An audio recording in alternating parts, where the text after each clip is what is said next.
Okay, so our solutions, the solutions that we're convincing ourselves that are going to come from, I don't know, I can't believe we have to go over this. But we've seen the facts, and yet for some people the facts don't seem to matter.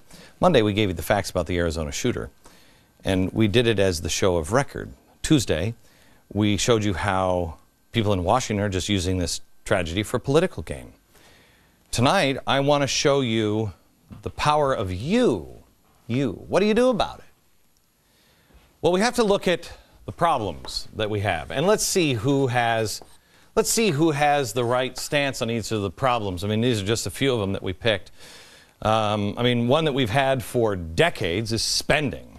You know, it doesn't matter who's in power. It doesn't matter who gets it right. Let's just see what they say. Problem: out of control spending. Well, here's an example of the Democrats. The Democrats are blaming the Republicans because Bush is in power. This is what Rahm Emanuel said in 2004. The deficit is going to be a symbol of their credibility problem, and the budget is going to be the document we use. So, spending and the deficit, they are definitely against. Okay, got it. Then they get power. And here are the GOP members now blaming the Democrats with Obama in power. There have been so many massive spending increases, 24% in the base budget, 84% when you add stimulus. We need to take all these spending increases back so that we can get this deficit in the right direction and take the pressure off tax increases. Okay. It's a little unfair because Paul Ryan is actually consistent. Paul Ryan is one of the good guys, I think, but he's speaking for the Republicans, and the Republicans are definitely against the spending and the deficit. You are, I think, against it. So we're all in agreement here. What's the problem? Next problem, war on terror. Let's start with the Democrats. This is out of control, and we can't just round people up, right? Here it is.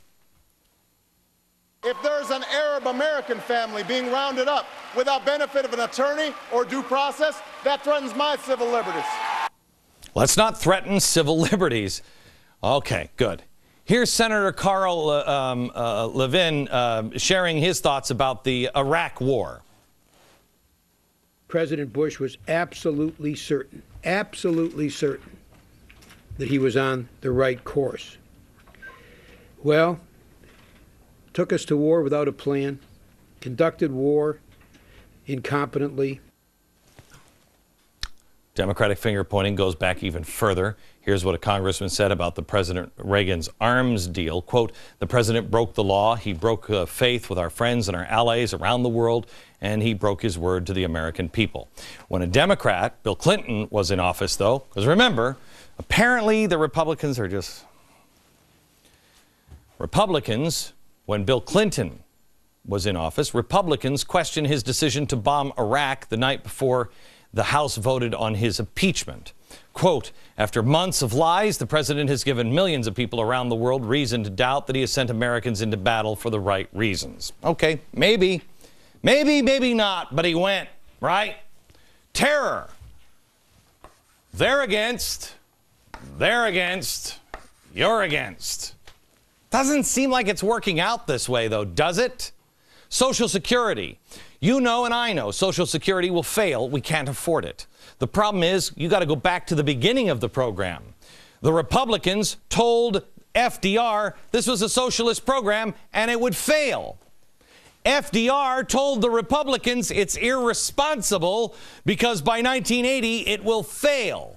Here's what Ronald Reagan said during his administration. Quote, time and again, benefits were increased far beyond the taxes and the wages that were supposed to be supporting them. In this compromise, we've struck the best possible balance between the taxes we pay and the benefits paid back. Okay, more than 20 years later, Democrat John Kerry said this during the 2004 campaign. President, I will not privatize Social Security. I will not cut benefits. And together, we will make sure that senior citizens never have to cut their pills in half because they can't afford life-saving medicine.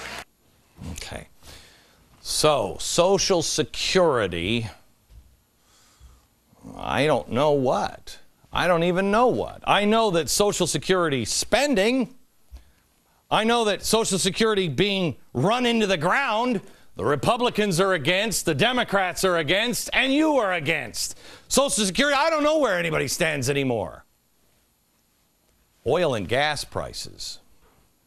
See, everything before this, everybody who's in power, it doesn't matter. They just flip sides, I think.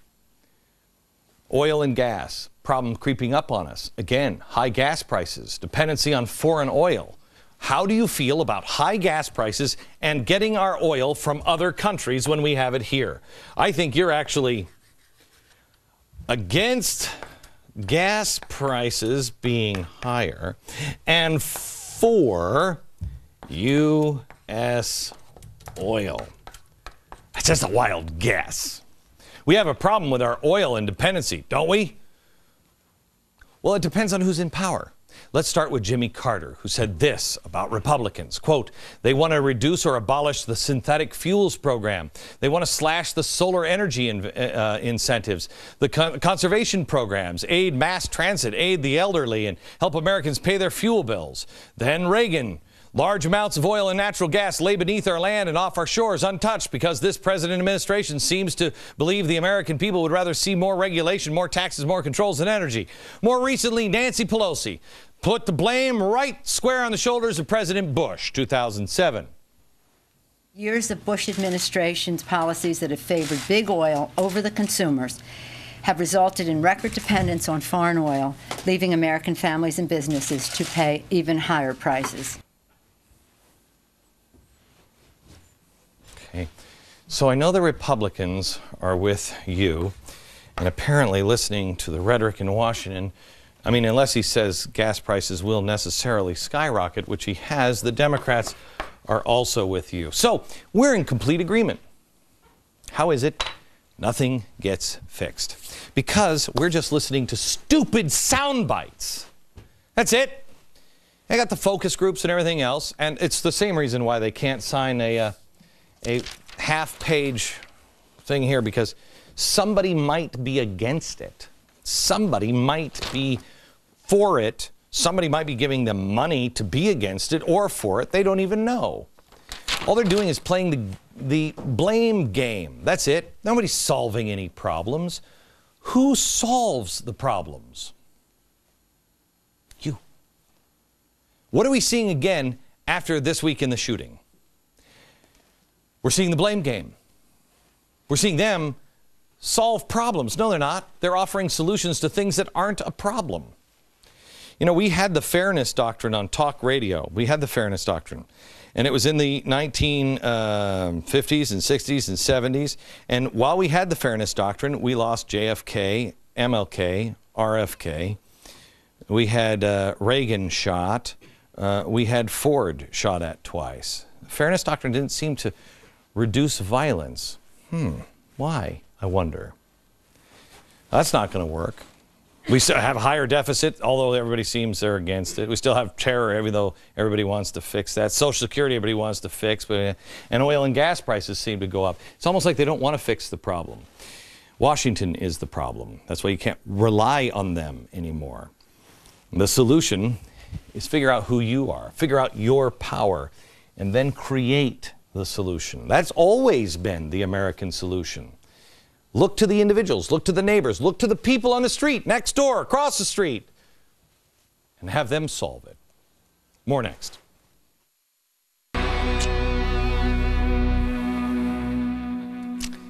I think we know this, but we have to internalize that politicians use problems for political gain. I've never seen a president not say, hey, stop it.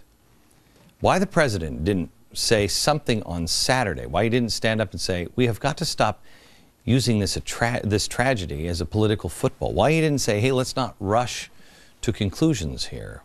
Let's respect the families involved, respect each other enough just to take a moment to mourn and reflect, because it's not about politics. I don't care who it is, what party they're in. We all, as people, as American citizens, lose when someone is shot in the name of politics. Man, can you imagine losing your life over politics? What a waste. What a tragedy in America. Let's let the rest of the world see our example. The president has been silent on things like this. And it's why Boehner and Pelosi had to release the information on a conference call or about a conference call to discuss reaction to the Tucson shooting. We've become a society who thinks about politics first. How do I benefit from this politically? Here's the key. One of the terms they use about progressives is that they create a nanny state, but they're not nannies. They're mommy and daddy. And when mommy and daddy fight, the kids learn and model. Kids pick up on it. Are we modeling our dysfunctional parents' or nannies' behavior?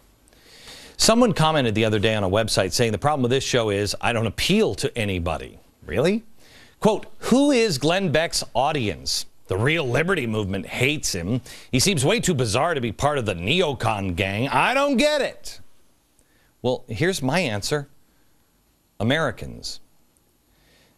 The truth has no agenda. Americans demand the truth. My audience understands that. Americans understands that. Those who play politics, I don't think do.